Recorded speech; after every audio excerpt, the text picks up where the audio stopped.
नमस्कार, स्वागत आहे तुमचं मराठी होममेकर रेणू या यूट्यूब चॅनलमध्ये। तर आज मी तुमच्यासाठी घेऊन आलेली आहे चमचमीत आणि झणझणीत अशी झटपट तयार होणारी शेव भाजीची रेसिपी।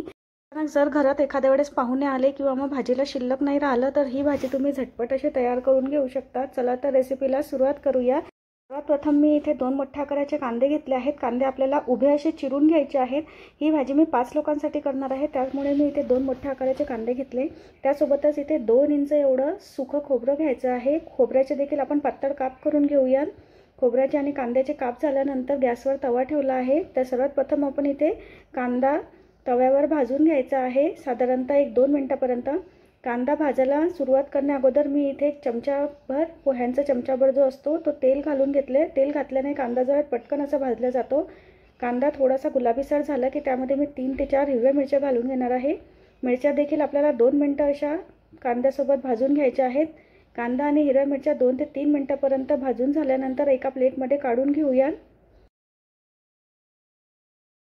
त्यानंतर खोबऱ्याचे जे काप करून घेतलेले आहेत ते काप देखील आपण तव्यावर भाजून घ्यायचे आहेत। त्यावर देखील आपण 1 चमचाभर तेल घालून घेऊया।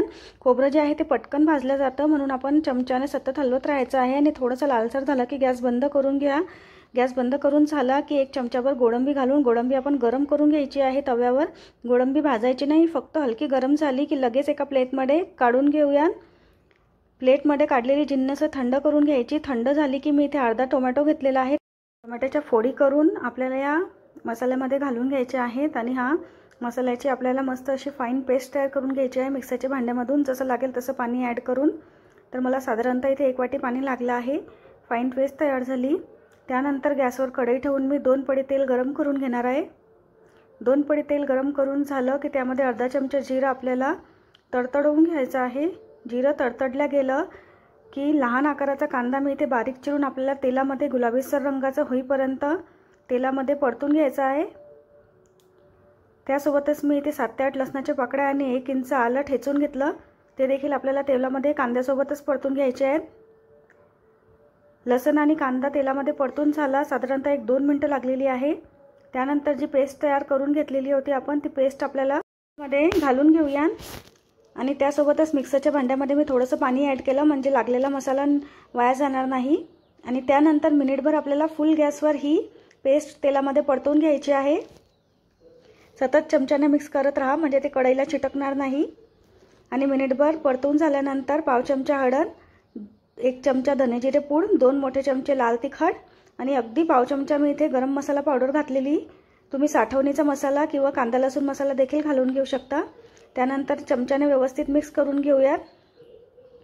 एकीकडे मी गरम पाणी करून ठेवलेलं आहे, तर गरम पाणी आपल्याला याच्यामध्ये 1 वाटीभर घालून घ्यायचं आहे।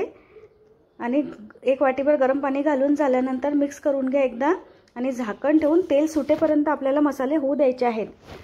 झाकण ठेवल्यानंतर झाकण काढून 1-2 वेळेस तुम्ही मिक्स करत राहा। साधारणतः 2 मिनिटं झाल्यानंतर आपल्या मसाल्यांनी पूर्णपणे तेल सोडलेलं आहे।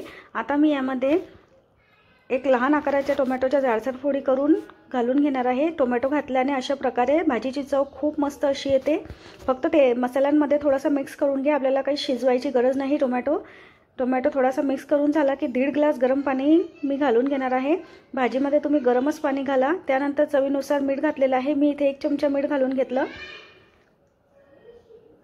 त्यानंतर आपण झाकण ठेवून मध्यम गॅसवर आपल्याला उकळी काढून घ्यायची आहे। तर पाहू शकता आपल्या भाजीला मस्त अशी उकळी आलेली आहे। उकळी आल्यानंतर एकदा मिक्स करा आणि त्यानंतर मी इथे जाडसर शेव घेतलेली आहे। तिखट शेव जी ती जाड या रश्श्यामध्ये घालून घेऊया आणि मिक्स करून आपण त्यासोबतच भरपूर अशी कोथिंबीर घालून घ्यायची आहे। आणि गरमागरम भाजी जी आहे ती आपण सर्व करून घेऊयात भाकरीसोबत, चपातीसोबत। तर तयार आहे इथे मस्त आपली झणझणीत आणि चमचमीत शेव भाजी। कशी वाटली तुम्हाला आजची रेसिपी जर तुम्हाला आवडली असेल तर या रेसिपीला लाईक करा, शेअर करा। चॅनलवर जर तुम्ही नवीन असाल तर चॅनलला सबस्क्राईब करा।